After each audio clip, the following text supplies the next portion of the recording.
Please. Thank you. I have two types of questions. If I can have two questions.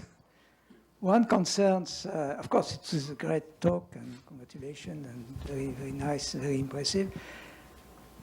I would like that you comment a little bit more about the consequence of Fukushima, because it has, maybe it's stress, but still it has had a lot of consequences in decision in many countries, in particular Germany. So are you considering that Germany is doing something which is completely out of their minds and foolish, maybe, or maybe you should comment that? And my second question concerns fusion. For me, it was something very futuristic, ITER and so on, and you mentioned 2050, so it's still research, right? So it's far from being operational. So there is a source of energy which is available, and probably the technology is not is known and feasible.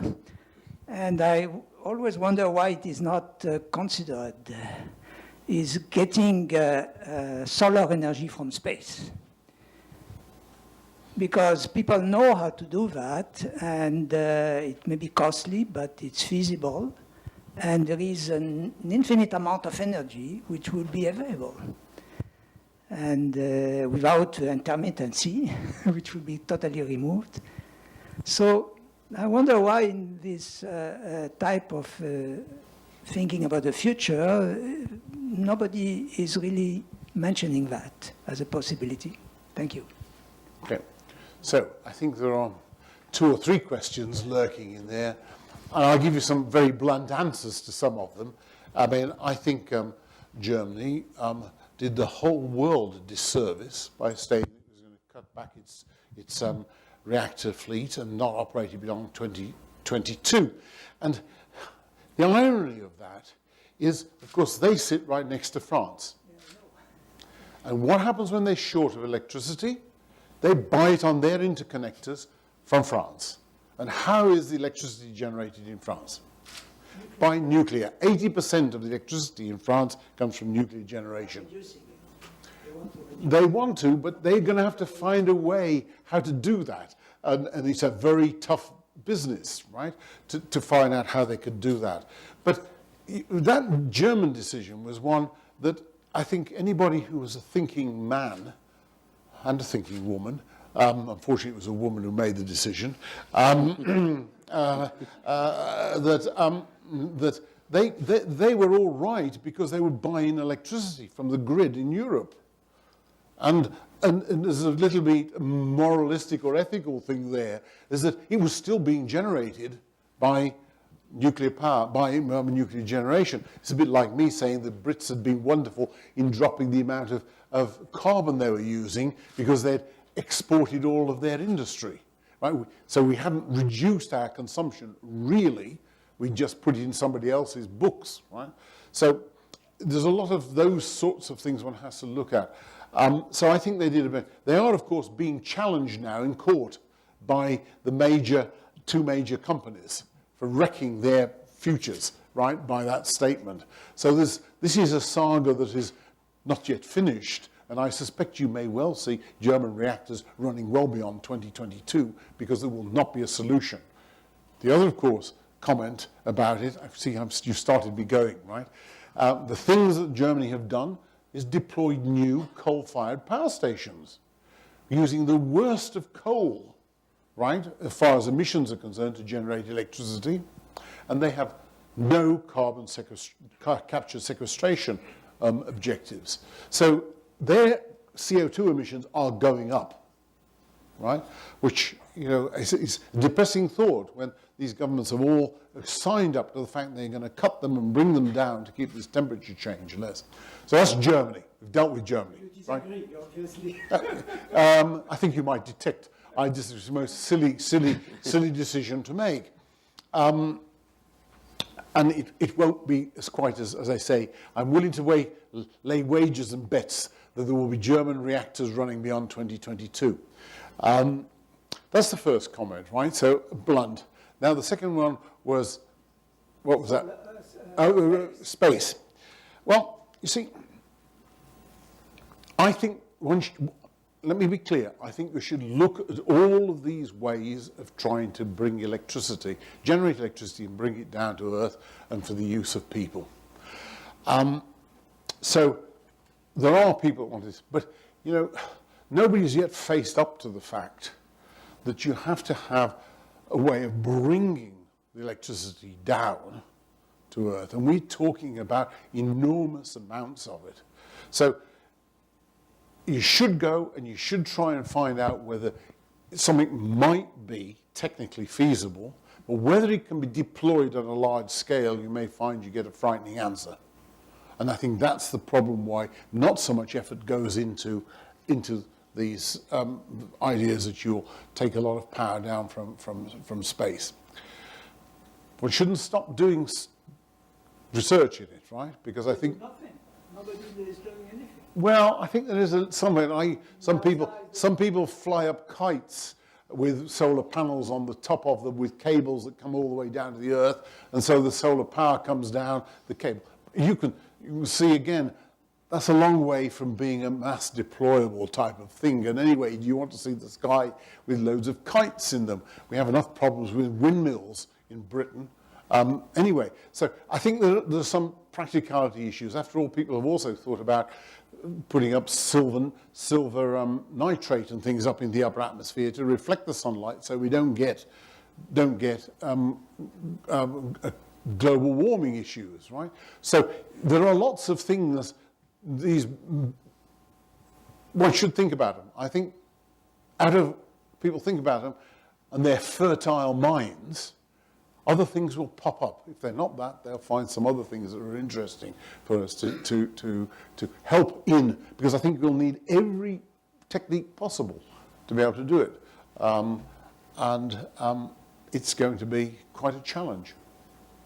Okay. Yeah. But you're up to it, all of you. You're all clever. Thank you. So what I have gathered from your talk that nuclear energy is very cheap, very clean, and very safe and secure. Yeah. But when that's just the production process, but if we consider whole nuclear fuel cycle, front end starting from mining, milling, enrichment, then transportation to site, then it's other end, which is whether it's reprocessed or just one through cycle. So it doesn't seem that clean, because you have to consider for all of those cycles. And when you have made that comparison between different resources, especially with renewable energy, I think you only consider for the running cycle, not the complete cycle. And about Fukushima accident, whether you said it's really safe and there was no consequences. Well, large consequences from the tsunami, right? Yeah. Right. That really wrecked But it the was place. listed event of scale 7, and initially even Japanese tried to cover it up, and there was no access of international community. They said it's just event 5, scale of event 5. So it doesn't seem that safe, like if it was considered 7 scale event, because a lot of activity was released to the environment, and then seawater which was poured through that. It's tiny. I'm sorry, you're a victim, unfortunately, of one of the things I said. We have been presenting people in this scary mode, and what you really should be looking is at the hard evidence underneath, right? And the hard evidence, is a lot of it, and it does not support in any way the scary mode of thinking. It's understandable people should be scared, because newspapers like to make it scary. It's what sells newspapers, right? So, no, but the question is why it was of scale 7 event, if there was no what, sorry, I couldn't hear that. It was listed as scale 7 event. That if was- there was no There was no contamination. evidence. That was an IAEA. That was a subjective level that was set basically by two sets of people. One in Japan, but I think also by people from the NRC in the United States who were advising them. And there was a well-known anti-nuclear person who was the head of the NRC at the time, right?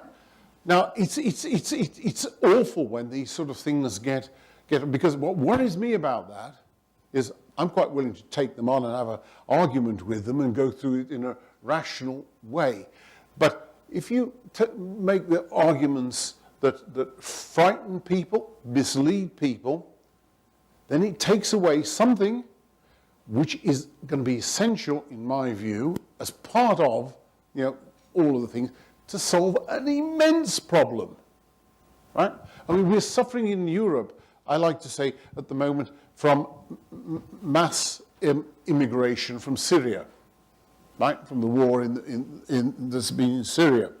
And I like to say to people, yeah, well, we better get this one sorted out and understand what we're doing, because this is nothing like what's going to happen within the next 20 years or so if the climate change keeps on moving in the way that it does. We're talking then of much bigger migrations and people having to escape being flooded, their whole area where they live flooded, right? So, but when we compare with renewable energy resources, Yeah, I think we like, need to let other people to ask a question. Okay. Okay. So, other question? Yeah, please. Yeah.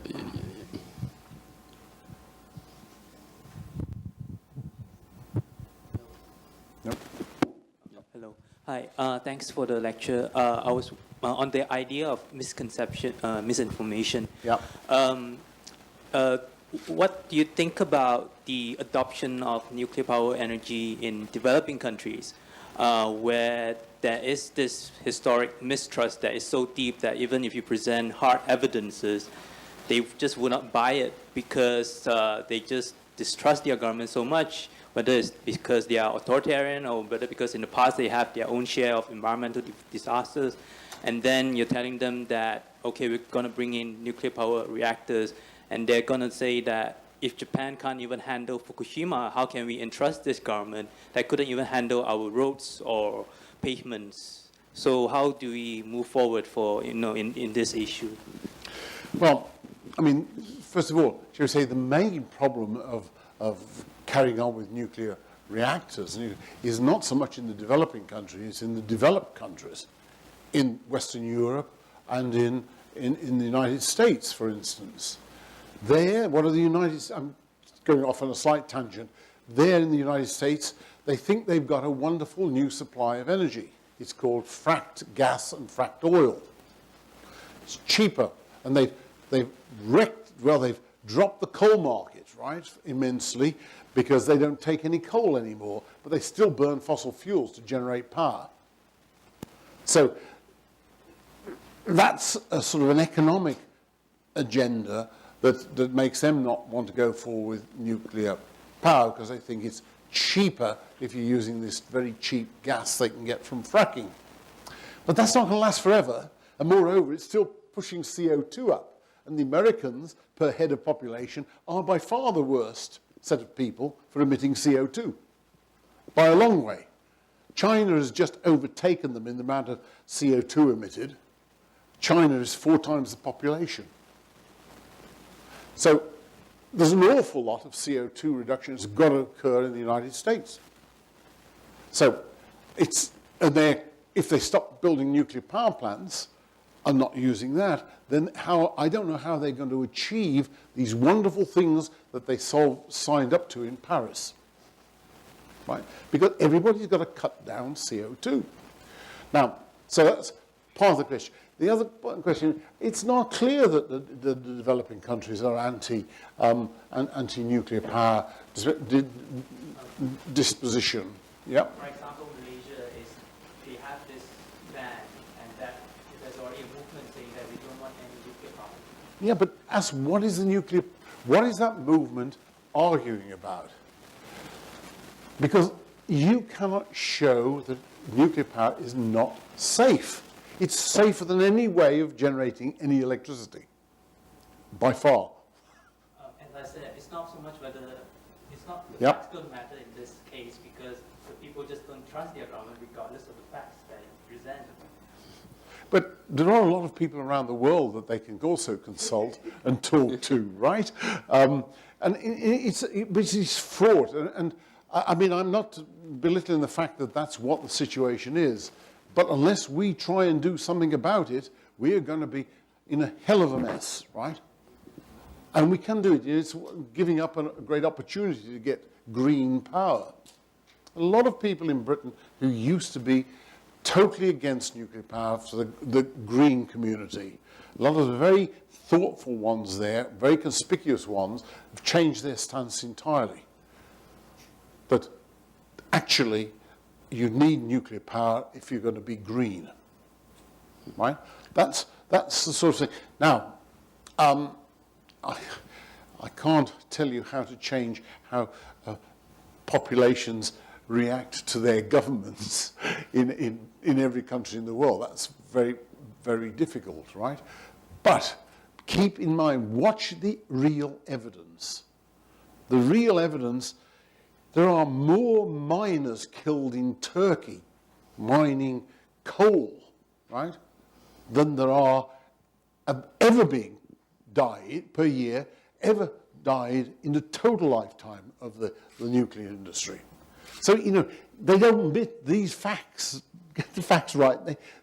What people carry in their heads and their attitudes are totally opposite to the factual evidence, the evidence that's there, on which you should really, as rational people, be making decisions, in my view, right? So it's hard work, and talking and getting it straight as to what the numbers really are. And of course, that would be a whole lecture course in itself, right? Okay, other question? Yeah, please. Hello. Oh, yeah, it's working. Do you think that the cost overruns and large expense of projects like ITER and DEMO are going to have a positive or negative effect on fusion research? They have an effect of concentrating the mind, right? Because as far as I look at it, ITER is having its problems at the moment. You're obviously an expert because you know about demo as well, right? But the one thing that I think a lot of us in that who know about that area think is that the scale of ITER that I showed you was at least the scale of one of the big fission reactors at the moment. We're having difficulty in Britain being able to get building the first of the big fission reactors because of mainly financial reasons and risk reasons. So I think one has to think about how you shrink the size of that ITER to be able to make it viable to give you fusion in the long run. So add that one, if you want, to another one of my lists of things you have to work on, right? But that's the sort of thing we're good at doing. Right? If you think lots of things were first built, then later incarnations of the same thing all shrink. They come down in size. And we're good at doing that, and we're industrially very capable at it. So I think the ITER thing will be there to demonstrate that you can get this long-lived plasma, which gives you, which is called burn, which is self-sustaining. And once that's done, that's one thing moved out. Then you can get on with all the other problems. You may die on some of those other problems, right? I mean, it may not work because you cannot get a small enough plant to build.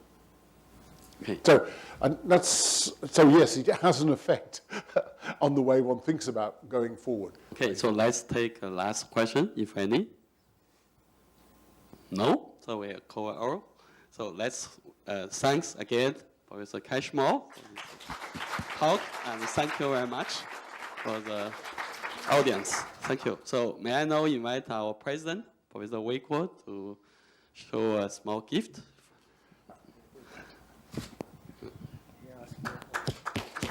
Thank you.